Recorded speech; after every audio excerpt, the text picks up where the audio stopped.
تخلص من المضغة. ولا ما عندكم مضغة انتم اصحاب القطن؟ يومكم ناس متحضرين يعني. المدن هذه اصحاب المدن ما يتعاطون المضغة. هذه المضغة تكثر في البوادي عند اصحاب البوادي. في البادي هذه يعطونها حتى الاولاد الصغار، لكن المدن سيئون القطن يعني مدن رئيسية هذه عندنا في الوادي. تريم هذه حضارة ومدري ايش، ما هي تطرحون المضغة هذه وماشي عندكم مضغة انتم. بلوة والله هذه، بلوة هذه والله، بلوة يا اخوان.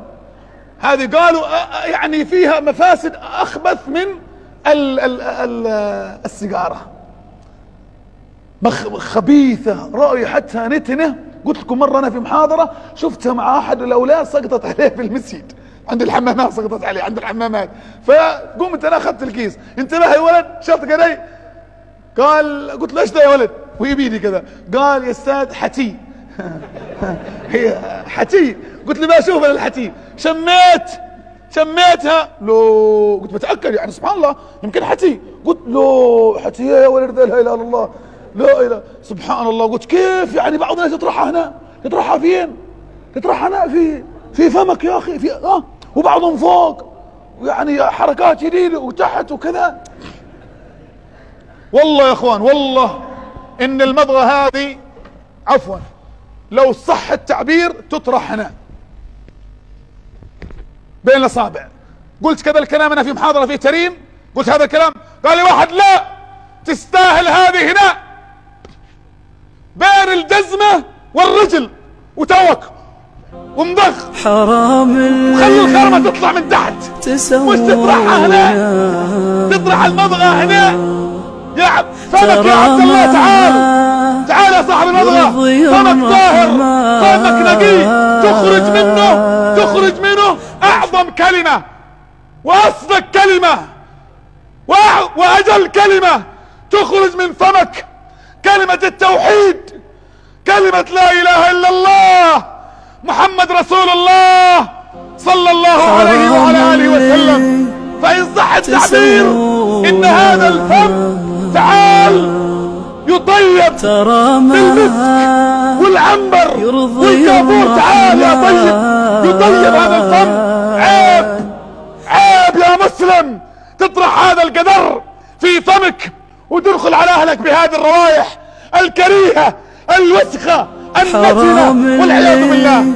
وكذلك القات أخبث وأرذل وله رائحة أيضا كريهة وقل دمر علينا والشر. فأسأل الله أن يعافي شبابنا من ذلك يا رب العالمين يا رب يا رب.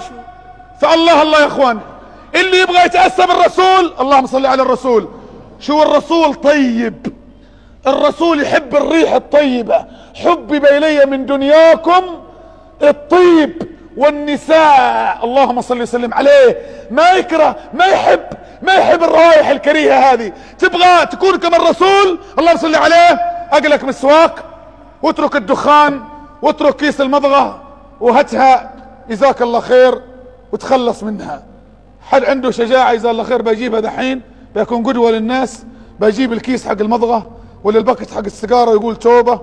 مين بيكون قدوة جزاه الله خير؟ من بيضرب نفسه بحديد ما دام النفس حارة دحين وبنقوم بنصلي. هذه جائزتي الليلة، هذه ضيافتي الليلة. ما بغيتكم تذبحون لي القطن ولا تقدحون. بغيت واحد يفرحنا يقول توبة يا بن فاضل ان معاد تعاطى الدخان ولا المضغة ولا القات، ان كان حد موجود، وان كان ما حد موجود جزاه الله خير. ما حد معلش يمكن بعضه بيستحي لكنه عنده نية كما هذا الاخ جزاه الله خير اللي في تريم الله يجزيه خير. قال لي لما قلت هذا الكلام في المحاضرة يا اصحاب تريم هاتوها، ما حد قام طبعا، لكن بعد المحاضرة جاء وقال والله يا شيخ قلنا له بقوم بعطيك اياها بس استحيت من اصحابي وجماعتي، لكن بعطيك بيني وبينه الكلام، بعطيك عهد لله ان عادنا طرحت هذه الوسخة في فمي.